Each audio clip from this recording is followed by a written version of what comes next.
कांग्रेस राजनीतिक party meeting रहो जुलूस रहो एकेन सान्ताड़ से आदिवासी आयु हड़ बाबा हड़ गे। Bharatiya Janata party BJP meeting रहो बीजेपी जुलूस रहो एकेन सान्ताड़ आयु हड़ बाबा हड़ गे। और उनका के झारखंड मुक्ति मोर्चा जेएमएम मीटिंग रहो एकेन सान्ताड़ आदिवासी आयु हड़ और बाबा हड़ गे।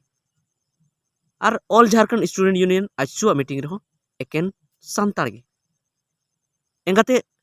नुकु सान्ताड़ कमी दो मेना से बांग हनिया मीटिंग रहो नुया मीटिंग रहो सानाम हड़ा मीटिंग रहो चे नुकु दो उनको से खन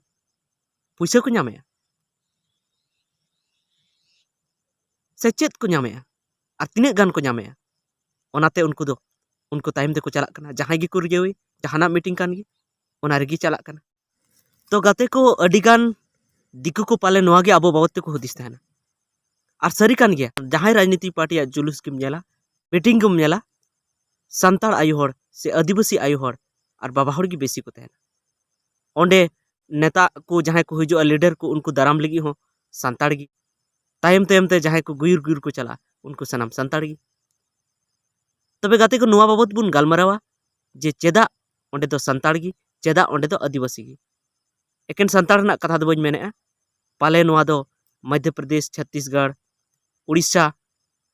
बिहार को हो पाले नुआ हुयुक कना से जहां को आदिवासी एरिया मेना उना को हो पाले नुका हुयुक कना जे आदिवासी मीटिंग को इदिए को। तबे देला नुआ बाबत की तेज बो गालमाराव लगी। तबे उना खन मांग रे आबू इन वीडियो उदुग बोना जे ओका लेका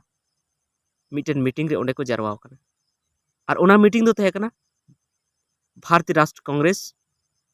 पार्टी मीटिंग और ओना पार्टी या मीटिंग रे ओका लेका गोगो हड़ ओंडे को चलाव कना और ओंडे ढुरु ढुरु को कोयोका और ची को भाषणे ओना को बुझावे से बाको बुझावे मेनखान ओंडे को जारवा कना अड़ी जेर। तो देला ओना वीडियो बन नेल लगी ओना परे बन गालमारावा सजा दो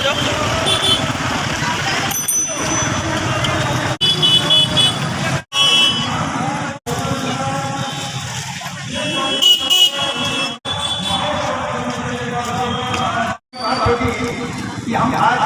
8:30 आज जो जाती है वो तो देखिए आप लोग कि ये क्या है आप बच्चे का कंट्रोल कर लेना चाहिए हमारे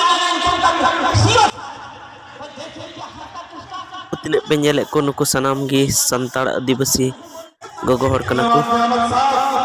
आपने सारे जहां से सारे दूसरा हमारा हम बोल रहे हैं इसलिए पुलिस का हमारा कथाना का आपने जनता होगा कुछ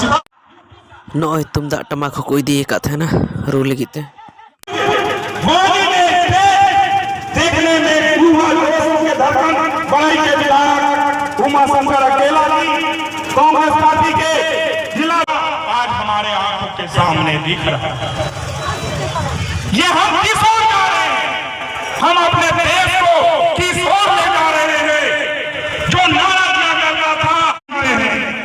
आज आप देख रहे हैं वर्तमान में पूरे भारतवर्ष का कोयला था जितना खदान है अदानी को दे दिया और अभी पूर्ण रूप से उसका नहीं हुआ तो पूरे भारतवर्ष में बिजली संकट आ चुकी है। तो आप कल्पना करो इस दिन इस पूंजीपतियों के हाथ में कृषि से संबंधित सारे चले जाएंगे हमारे देश में क्या होगा।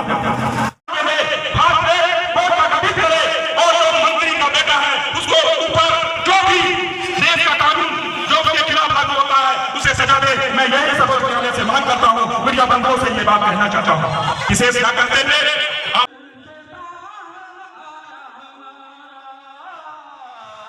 तबे गाते को नेल के पे तो ओका लेका ओंडे को जरवाव कना और ओका लेका को कोय बड़ाया और इन हो उन हिलोगी जामतला बाजार चलाव कान थेना और इन ओंडे कोर्ट रे जखन तहे कना तखन गी ओंडे होड़िन कुलिए को उनको दिकु को कुलिए को जे ओकया मीटिंग कना आदो को मेना नवा दो भारतीय राष्ट्र कांग्रेस पार्टी मीटिंग कना और अडिगान सान्ताड़ी नेल के को अडिगान गुयुर गुयुर सान्ताड़ आय हड़ को हिजुक कना तबे इन मेने के मने का जे बांगा क इन चलाव लेंगे ओंडे अडी जस्ती नेल के कोते इन मेन के बांगा नो वीडियो दोहो लगी तो उनका कते इन वीडियो दोहो के और आपे कोटिन उदुग सदर के तबे देला लाहसेन बो गालमाराव लगी जे चे इयाते उनको ओंडे को सेटेरोग कना। तबे गाते को इन मिद बार आयो हड़िन कुली केद कोवा जे चेदा पे सेटेर कना नोडे। तबे उनको नोवा को लई दिया जे बांगा आले दो नोवा इया तेले सेटेर कना जे नोडे दो सड़ी को हटिंग लगी। आदो इन मने मने तिन भाबी केया जे सड़ी को हटिंग लगी ओना इयाते उनको ओंडे को सेटेर कना पाले खान तीना टाका रना सड़ी को एमा कोवा 500 टाका रना से 1000 टाका रना। मिद बार दिकू को ठेन से आरहों एटा हर को ठेन कुली कते नोवाñ बुझाव केया जे बांगा उन्ना टाका रना सड़ी दो एमाया 100 टाका 150 टाका आर बांखान दो ओना खन हो कम दाम रना 80 90 टाका रना चो ओना खन हो चो कम दाम रना आ उनको थक को हताव खाय मा कम तेगे को ᱧᱟᱢᱟ। तबे इन नोवा रिन गुनी भाबी केया जे एने इन पैसा लगी उनको हर को ओड़ा रेना कमी बगी काते हाने मीटिंग रे को चलाव कना आर ओंडे हा ओना को ना कथा ची को रोड़ेआ बाको रोड़ेआ ओना बुझाव ना दो उनको लगती बनो आ ओना को बुझाव बाको बुझाव दा आको आको रे गालमरा को धरो। आदो इन हुदिस बड़ा केया जे जहाना मीटिंग रे आबो दो नो नुका कते को इदी बोना आर आबो हों बुन भूले कना हे चलाव लेन बुन सड़ी ᱧᱟᱢᱚᱜᱼᱟ। आदो सड़ी जो हम जहां ᱧᱟᱢ दा ओना तीना टाका रना ᱧᱟᱢᱟ 100 टाका 150 टाका रना मेनखान आम नोडे ओड़ा रे 500 टाका रना कमी बगी कतेम चला कना ओड़ा रे जहाना गी जुदीम कमी किया तो ओनाते 200 टाका खoj दो बेसी गिम कमी किया। पाले नुआ हो हुई दाड़े कोआ जे उन हिलो जहाना कमी बाम ᱧᱟᱢ किया मेनखान एनते हो जुदी ओड़ा रेना आम जेरेड़ पोताव हो जुदीम कोराव का किया तबे ओना जेरेड़ पोताव आम जुदीम कंप्लीट का किया नोडे तो एटा दिन एटागा कमी लगी टानो से ᱧᱟᱢ किया आर एटागा कमी कते उन हिलो ओना रना कमी ओना जहां उन हिलो बांग कमी हुयन ताम ओना कमी कतेम उसूल किया ओना कमी कतेम पुराव किया माने जहां ओंडेम चलावेना 100 टाका रे लगित ते ओना खन दो अडी जस्ती प्रॉफिट से फायदा नोडे तहे कान ताम। मेनखान आम दो ओंडेम चलावन खा चित हानि हुयन ताम चित हन हुयन ताम आम तो 100 टाका रना सड़ी गिम ᱧᱟᱢ किया मेनखान बाजारम चलावन खान ओंडे आमेम नास्तायेना अडी किछि ओंडे आमा खर्चायना आर नोते ओड़ा रना कमी माम बगिया उनका की गाते को ओनामा हेगी जे जेते मीटिंग रिगे आबो गी को ओरे दिए मेनखान जखन लाहांती रेना दरकार लाहांती कमी होरा रेना जखन जहां स्कीम हिजुक कना जहां योजना हिजुक कना जहां आबो लगी स्पेशल बांग हिजुक कना हो जहां लाहांती कमी लगी विकास कमी लगी पैसा जखन हिजुक कना जे नोआ पैसा ते स्कूल बना नोआ पैसा ते डहार बना नोआ पैसा ते पीसीसी कुल्ही रे हुयुआ नोआ पैसा ते चापाकल हुयुआ आर नोआ पैसा ते टांकी बैसा हुयुआ नोआ पैसा ते अतु अतु रेन हर भिडी मेरम एम हुयुआ तखन दो ओना लगी दो आबो ठेन दो उनको दो बाको हिजुक कना जे ने नोआ लगी पैसा हे कना ने नोआ ते नोआ बनाव चिपे से नोआ पैसा दो चेदा से संताड़ गे आबो को गड़ो आबोन कना सानामा मीटिंग रे आबो संताड़ बो रियावे को तो संताड़ लगी संताड़ कुल्ही रे मिटेन पीसीसी हुई चे मेनखान बांग इन ओना उन हिलो गी नोआ गी मने काते इन चलावेना सुपैडी आतु से उनते नेल के मिटेन अतु रे ओंडे गाडा पारमो लगी अड़ी दिक्कत ओंडे डहार चलाव कना ओंडे गी मुचाद उतर कना आर हानते गाडा पारमो लगी अड़ी दिक्कत उनका गे अड़ी आयमा अतु रे नेल के जे अड़ी गान ठे पुल बांग बनाव कना अड़ी गान ठे सड़क बांग बनाव कना अड़ी गान ठे ᱧᱩ ᱫᱟᱜ ᱨᱮᱱᱟᱜ एटकेटोणे मेना ᱧᱩ ᱫᱟᱜ बाको ᱧᱟᱢᱮ मेनखान नोआ को आबो चेतान रे उनको बाको ख्याल आबोन कना आदो इन दो नोआ गिन मेना चेद आबो दो ओना खाली मीटिंग लगी कना बोन आपे मीटिंग रे पे नेले को मिटन हो मारवाड़ी आयु हर से बंगाली आयु हर से आर हो लटू लटू जात मुसले आयु हर ओने मीटिंग रे को चला कना बांग दो कांग्रेस मीटिंग रे मुसले आयु हर बंगाली आयु हर आर मारवाड़ी आयु हर नाम को बांग दो जेएमएम झारखंड मुक्ति मोर्चा वा रेम नाम को बांग दो बीजेपी रेम नाम को आर उनको दो आकोरेन आयु हर दो मिटन बाको इदी को आर उनको दो पैसा हताव घड़ी दो लाहा लाहा तको दोन बड़ाया उनको को लाहा को पैसा हटिंग घड़ी हो ओना मीटिंग ना जहां पैसा कना ओना लगी हो सब लगी उनको के आबोरेन संताड़ दो ओंडे बाको तहना नेता को उनको के को तहना आर आबो दो उनको तायम तेबुन गुर गुर बड़ाया सनामा मीटिंग मेनखान जखन जखन बाखरा ᱧᱟᱢᱚᱜᱼᱟ उन घड़ी दो उनको मारवाड़ी की बेसी को ᱧᱟᱢᱟ मुसले की बेसी को ᱧᱟᱢᱟ बंगाली की बेसी को ᱧᱟᱢᱟ ᱟᱵᱚ ᱫᱚ ᱟᱹᱰᱤ ᱠᱚᱢ ᱚᱸᱰे ᱥᱟᱢ ᱠᱚ ᱮᱲᱮ ᱫᱚᱦᱚ ᱠᱮᱫ ᱜᱮ ᱚᱨ ᱫᱚᱦᱚ ᱠᱮᱫ ᱜᱮ उनी हर की नोड़े को इदी में मीटिंग रे दो देला देला आदिवासी अदु से गड़ी कुल में मेनखान विकास गड़ी दो आबू से दो चीन बाको कुला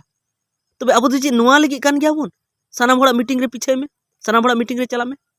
तो नुआ लगी दा आबू बाबा हड़ हदिस हुई तबना जे आमरम आई हड़ ओंडम कुली कना मीटिंग लगी 200 टका ना 100 टका ना आम सड़ी बाम किडिंग दाड़े कना नोड़े जदी बना हड़ तबेन कमी लखा 500 1000 टका हम कमाओ के मेनखान नुआ लगी आबू हदिस हुई तबना तो बढ़ती दो इन तो तीन बी गालमारा इन मेन दो नुआ गी जे आबू दो ओना को मीटिंग रे तो बाबन चला बीच कम आबू ओना मीटिंग रे बो चला जहाँ दो आबूरेन को दिलायदा आबूरेन सामाजिक कार्यकर्ता आबूरेन जहाँ सावता सुसरिया को दिलायदा मेनखान नुआ को मीटिंग रे चिली बाको चला डायरेक्ट को मेना हर चीज को एमो कना अकोय पैसे एमो कना अरे अकोय पैसे एमो आमा समाज लगे अकोय पैसे एमो आमा समाज सुधरा आमा समाज लगित ते सरकार ठे खो जहाना कोय जोंगा आमा संताली परसी राजपरसी बनावा जे झारखंड रे से एटा दिसम रे संताली ते को रोड़मा नुआ लगी सरकार ठे कोया तो उना लगी दो कोई पैसे एमो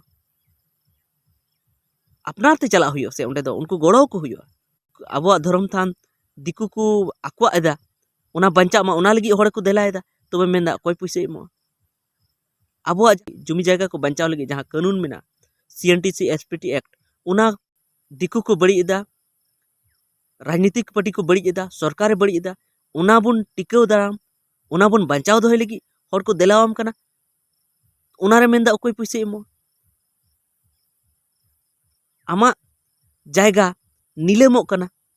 उना रे हर को देलावाम कना उना रे मेंदा कोई पैसे एमो आमा ओड़ा रना जायगा जुदी आम जुदी जहाँ को हताव तमा आमा आमा आम बाबा जायगा